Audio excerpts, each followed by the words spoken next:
হাতে বানানো এই 6টি ব্লেডের মধ্যে দেখা যাক কোন ব্লেডটি আইফোনটিকে কাটতে পারবে। প্রথমেই পাতা দ্বারা ব্লেড, সেটি পারলো না আইফোনটিকে কাটতে। তারপরে তাসের ব্লেড, সেটি কি পারবে আইফোনটিকে কাটতে? দেখা যাক। ও মাই গড, এটিও পারছে না, এটি তো নিজে নিজেই ক্ষয় হয়ে যাচ্ছে। তারপরে সিরিজ পেপার, সেটা কি পারবে? দেখা যাক এটা পারে কিনা। ও মাই গড, এটা তো আইফোনটিকে কেটে দিচ্ছে আস্তে আস্তে। আমার মনে হয় এটি কাটতে পারবে। এটা হালকা একটু ড্যামেজ করেছে কিন্তু পারেনি। তারপরে কার্ডবোর্ড, কার্ডবোর্ড কি পারবে? দেখা যাক এটি পারে কিনা।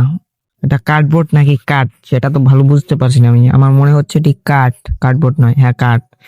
একটু অনেকখানি কেটে দিয়েছে কিন্তু সম্পূর্ণ কাটতে পারলো না, একটু অনেক ড্যামেজ দিয়ে দিয়েছে। তারপরে এটা কিসের ব্লেড সেটা তো আমি ভালো বুঝতে পারছি না। আপনারা যদি বুঝে থাকেন তাহলে কমেন্ট করুন। ও মাই গড, তারপরে রিয়েল ব্লেড যেটি দ্বারা রড কাটা হয়, সেটি কি পারবে? ও মাই গড, এটি তো আইফোনটিকে কেটে দিচ্ছে একেবারে। আমার ভয় হচ্ছে আইফোনটি আবার ব্লাস্ট করবে না তো, সেটার ভিতর যে ব্যাটারি থাকে সে ব্যাটারি না ব্লাস্ট করে না।